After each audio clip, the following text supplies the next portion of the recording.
Hello.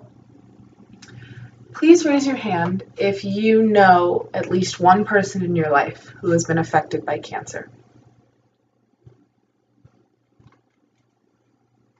Now keep your hands raised if you know what an ependymoma is.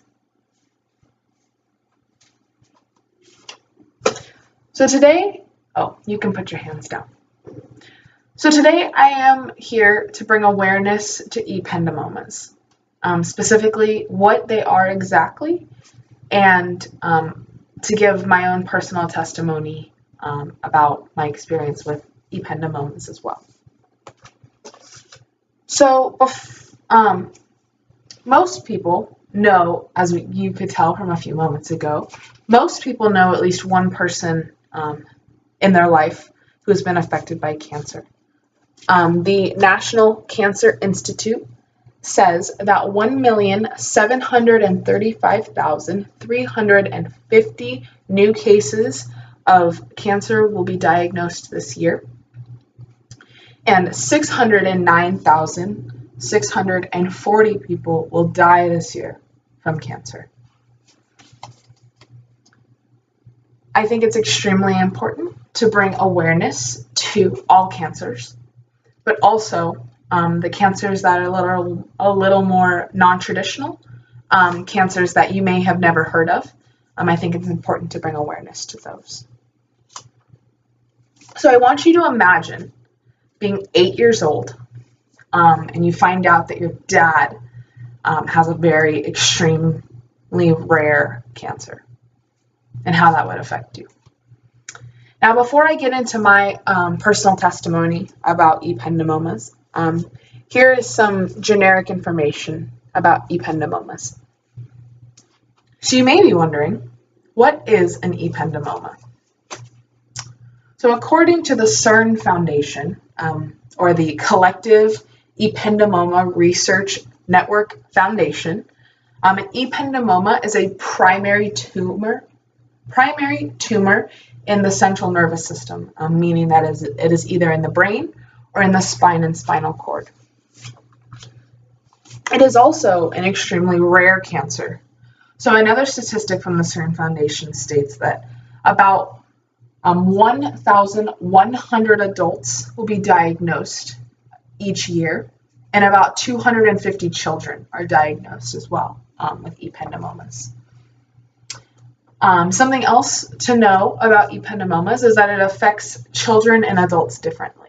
So in children, this information is also from the CERN Foundation, but in children, ependymomas are found mainly in the brain, while in adults it is found mainly in the spine. So now that you know what exactly an ependymoma is, let me give you some insight to my personal testimony as to why ependymomas are so important to me. So when I was 8 years old, back in 2007, my dad was diagnosed with a ependymoma on his spinal cord, about midway in his back. This was found after months of multiple misdiagnoses and excruciating pain. One very vivid memory I have of my dad being sick is we were standing in our living room and my dad sneezed and instantly collapsed to his knees, both in pain and to seemingly have lost control of his body. So when the tumor was found, here is a photo from my phone. I apologize. But as you can see here, this gray area right here is the tumor in my dad's spine. So the tumor was 3 inches long and took up about a 95% blockage diameter in his spinal cord. So think about it kind of like a heart.